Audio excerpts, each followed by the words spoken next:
let me open it up.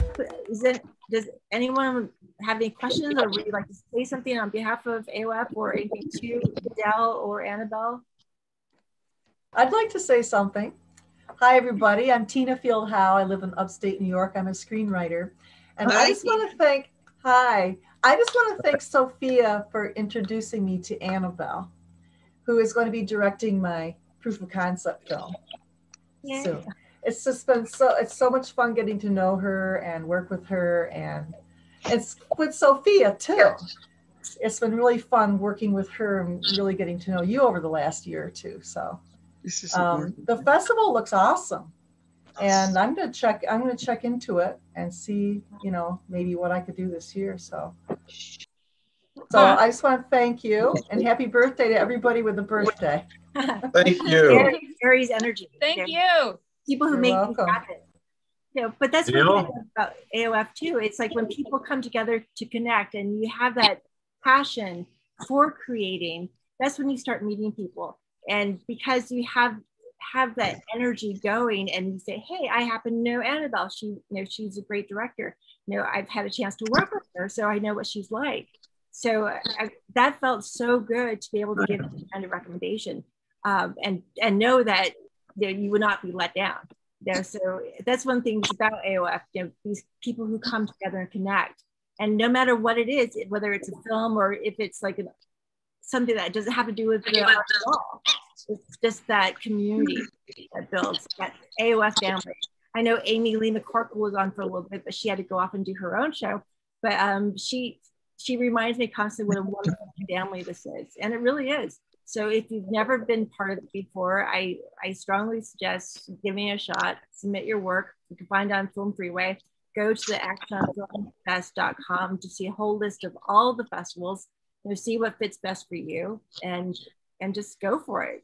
You really don't have anything to lose, which is really exciting. Okay, so I'm just so touched to see so many of you show up for Anabelle and Adele. And I know you've known them for a long time or a relatively short time. If there's anything you'd like to share or put out there, feel free.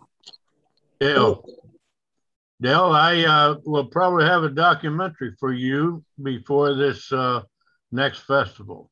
Oh, fantastic. What's it about? Well, it's about Prevent 22, as a matter of fact. I didn't want to tell these folks, but you're one of the producers, if you don't remember. Hey, tell the people what the project's about, because it's a fantastic project. Please explain it. The project is, we followed a motorcycle club that is called the Marine Vets Motorcycle Club. We followed them for over a year, filming them.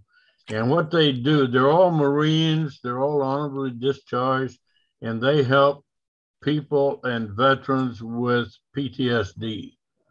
And I got Dale involved here. We got Dale involved. In fact, Dale wrote the first things out for us.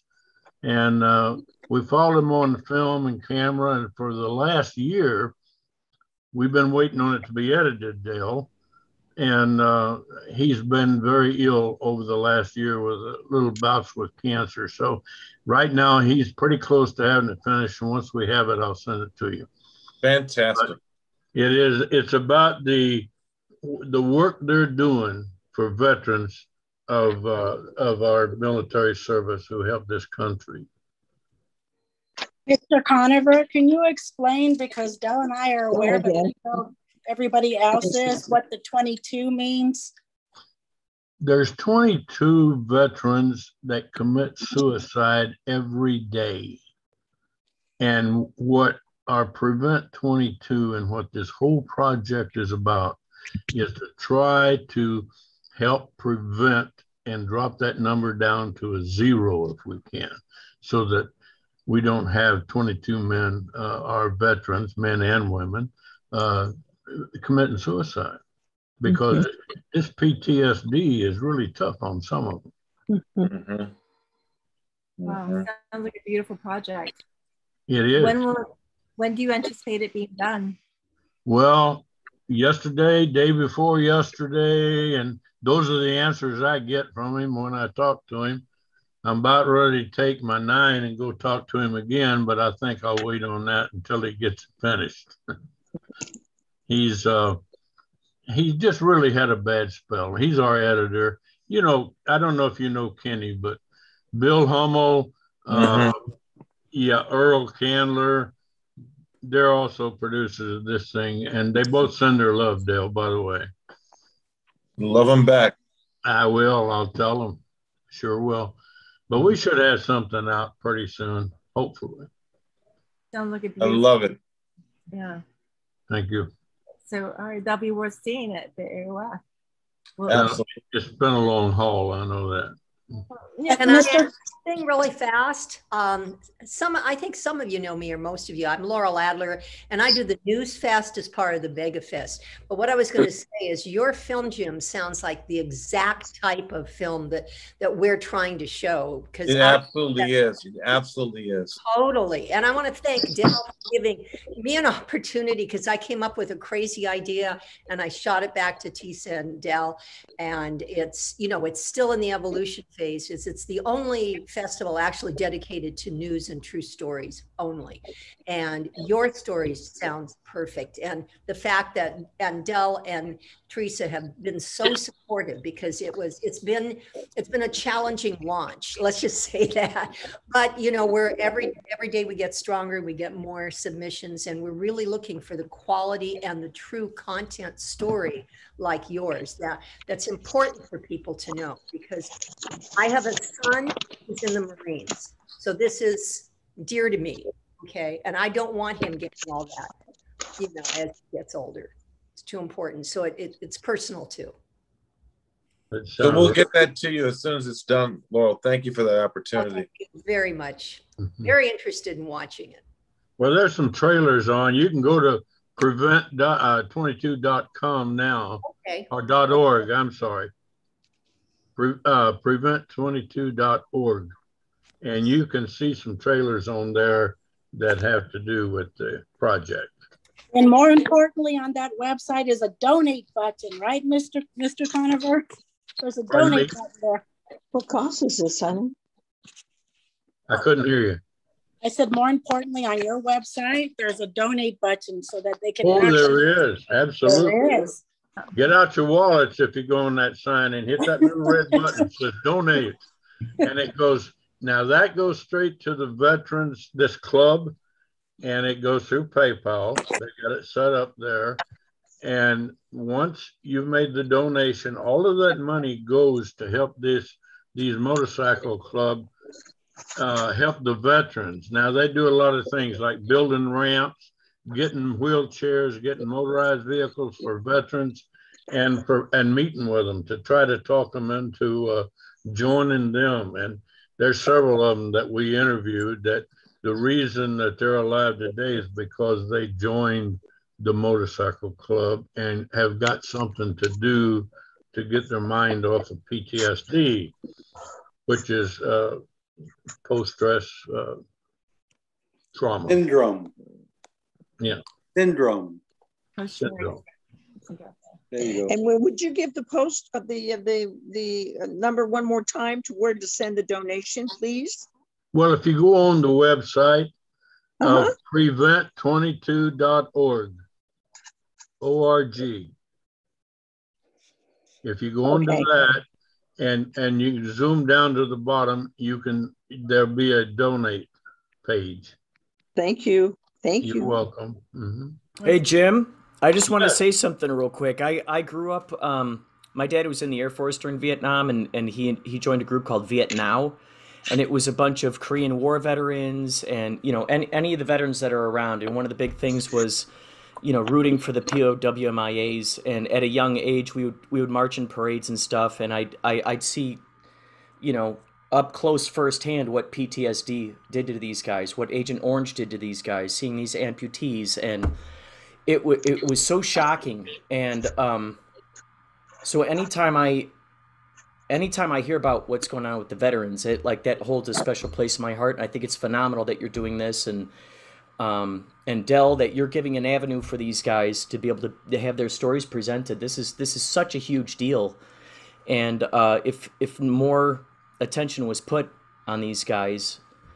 Because I know what it was, you know, from the stories I've heard when they came back from Vietnam, they didn't have anyone to welcome them home. They got spit on. They were called baby killers, and you know, it's like it was just a horrible thing. So I'm glad that you're putting their story out there.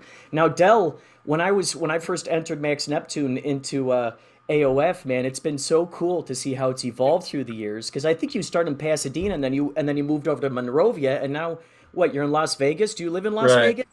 Yeah, absolutely. Yeah. I mean, it sounds like it's like a squid of multi-tentacles at this point. So it's just it's going to grow. It's going to keep growing organically. And what we're doing, we're kind of an incubator. We're hoping to be an incubator to help launch quality sites. But more than that is to create a community, a diverse community of people from every single group that's represented in creation of art, and to have a place for them to come be celebrated. And I think we've started a really good model for that. And as it expands over the next few years, I think there'll be a special sense that when you come here, you're a part of something greater, but you're also still unique to yourself. And that's kind of what the model is. And that's what we want to do. I want to be like you when I grow up, man. Well, Del, I want to be like you. This is a crazy thing, Del, is that like I've always felt at the AOF, it felt like it was like a utopian society because you knew everybody by name. Everybody felt welcome there. And as a result of, you know, it all trickles down. It all trickles down. On any of the movie sets I've ever been on as an extra, it's like if the PAs are having a bad day, you know that the directors are having a bad day. It all trickles down. So it's like as a result of you just being, you know, just a big kid and playful, hugging everyone, it all trickles down. So all the people who are working along with you are just giving that love to everybody else who are walking in. And as a result of that, all the filmmakers feel like, you know, even if they're meeting each other for the first time, they feel like it's like, dude, you know, they feel like they know each other. And I've seen so many collaborations happen thanks to they have, you know where that spirit comes from. When I was 8, I was driving through Arkansas with my family, and I saw a guy being hauled out of a club, and it was daylight, and his arms were behind his back, and his T-shirt was over his belly, and there was a huge knife sticking out of his gut. And this guy's, and I'm in the back of the station wagon, and I looked up, and the guy looks at me and he does this, like, "Hey kid," I'm like, "Hey," you know, and I thought, if that guy could have a great day, oh my gosh, I've never had a bad day in my life compared to that guy. So every day to me is I'm so grateful that you can't help but be happy, and that's what I'm trying to do, and that's where it is. That's a true story. That's a true story, by the way. And it's amazing because so many people at AOF, I'd always hear people going, "Oh yeah, I was at these other film festivals." You never even see the face of the organizers. You know, there's just kind of like, "Oh yeah, we got your film here. Oh yeah, go over there," and they're mostly people are just walking around clueless. But if you see me at AOF, it means I need a drink, a hot dog, or some popcorn. Just remember that. All three. All three, maybe if I'm lucky.